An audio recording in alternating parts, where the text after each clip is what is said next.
Assalamualaikum warahmatullahi wabarakatuh.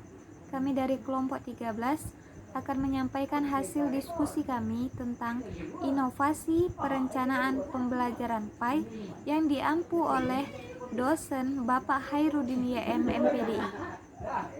Sebelumnya perkenalkan, nama saya Fitri, nomor pokok 4508118.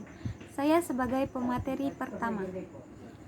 Baiklah, saya akan menjelaskan tentang pengertian perencanaan pembelajaran PAI. Perencanaan atau yang biasa kita sebut dengan planning adalah menentukan suatu proses yang berkaitan dengan hal-hal yang ingin dicapai atau tujuan di masa depan, atau bisa juga dengan menentukan rangkaian tahapan-tahapan yang akan digunakan untuk mencapai tujuan tersebut.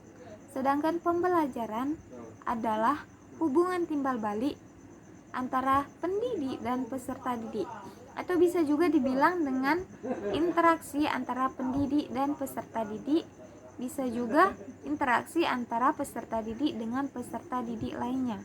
Intinya ialah guru mengajar, siswa belajar. Jadi seperti itulah pembelajaran. Jadi perencanaan pembelajaran PAI adalah persiapan guru dalam menyampaikan materi seperti bahan ajar, sumber belajar, media belajar, metode belajar, dan lainnya, agar siswa dapat terlibat aktif dalam pembelajaran PAI dan mampu mengaplikasikannya dalam kehidupan sehari-hari, baik di lingkungan sekolah, rumah, maupun masyarakat. Mungkin itu saja yang dapat saya sampaikan. Selanjutnya akan disambung oleh rekan saya. Assalamualaikum warahmatullahi wabarakatuh. Assalamualaikum warahmatullahi wabarakatuh. Saya akan melanjutkan pembacaan materi kelompok 13, yaitu fungsi dari perencanaan pembelajaran PAI. Fungsi guru dalam suatu sistem pembelajaran adalah sebagai perancang dan sebagai guru yang mengajar. Di samping itu, guru telah berpengalaman dalam hubungannya dengan para siswanya dalam menguasai prinsip-prinsip dan teknik pengajaran. Dalam hal itu, berarti guru mendesain dirinya sendiri sebagai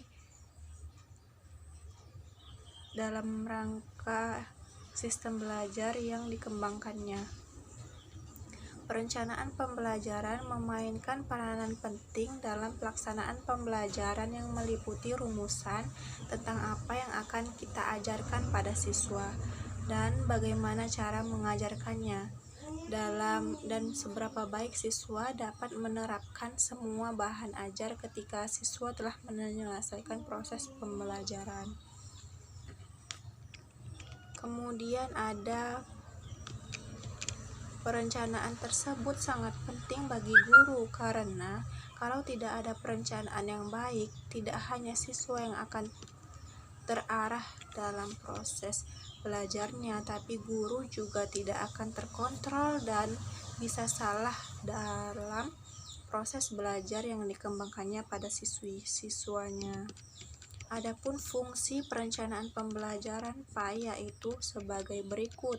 1. Dengan adanya perencanaan, maka pelaksanaan pengajaran akan menjadi baik dan efektif. Maksudnya adalah karena perencanaan atau persiapan tersebut, maka seorang guru akan dapat memberikan pengetahuan yang baik karena ia dapat menghadapi situasi di kelas dengan tegas dan mantap serta fleksibel. Kemudian poin yang kedua ialah dengan membuat perencanaan yang baik, maka seorang guru akan tumbuh dan berkembang menjadi guru profesional.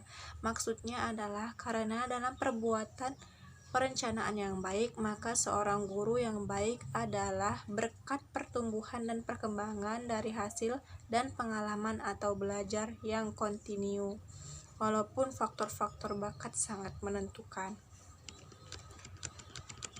Kemudian selain itu, menurut Umar Hamalik, ada fungsi perencanaan pembelajaran, yaitu diantaranya memberi guru pemahaman yang lebih jelas tentang tujuan pendidikan sekolah dan hubungannya dengan pembelajaran yang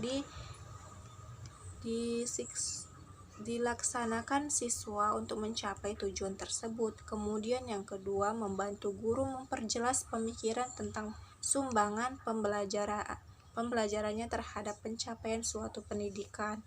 Kemudian yang ketiga, menambah keyakinan guru atas nilai-nilai pembelajaran yang diberikan dan prosedur yang dipergunakan. Kemudian yang keempat, membantu guru dalam rangka mengenal kebutuhan-kebutuhan siswa, minat-minat siswa, dan mendorong motivasi belajar.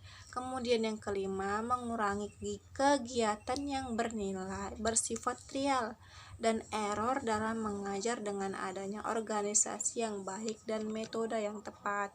Kemudian yang terakhir, yang keenam, membantu guru memelihara kegairahan mengajar dan senantiasa memberikan bahan-bahan yang up to date kepada siswanya. Demikian pembahasan dari saya, dan kemudian akan dilanjutkan oleh teman saya. Wabillahi taufik wal hidayah. Assalamualaikum warahmatullahi wabarakatuh. Baiklah, saya akan melanjutkan. Saya Rani Dewi Mawarni sebagai pemateri yang terakhir. Saya akan membacakan tujuan perencanaan pembelajaran PAI. Perencanaan pembelajaran bertujuan untuk memberikan acuan bagi guru untuk melaksanakan kegiatan pembelajaran agar lebih mudah, terarah, serta berjalan dengan efisien dan efektif. Dengan kata lain, perencanaan pembelajaran berperan sebagai skenario proses pembelajaran. Oleh karena itu, hal tersebut hendaknya bersifat luas atau fleksibel dan memberi kemungkinan bagi guru untuk menyesuaikannya dengan siswa dalam proses pembelajaran yang sesungguhnya. Perencanaan pembelajaran itu memungkinkan guru memilih metode mana yang sesuai sehingga proses pembelajaran itu mengarah dan dapat mencapai tujuan yang telah dirumuskan. Bagi guru, setiap pemilihan metode berarti menentukan jenis proses belajar mengajar yang mana dianggap efektif untuk mencapai tujuan yang telah dirumuskan. Hal ini juga mengarahkan bagaimana guru mengorganisasikan kegiatan-kegiatan siswa dalam proses pembelajaran yang telah dipilihnya.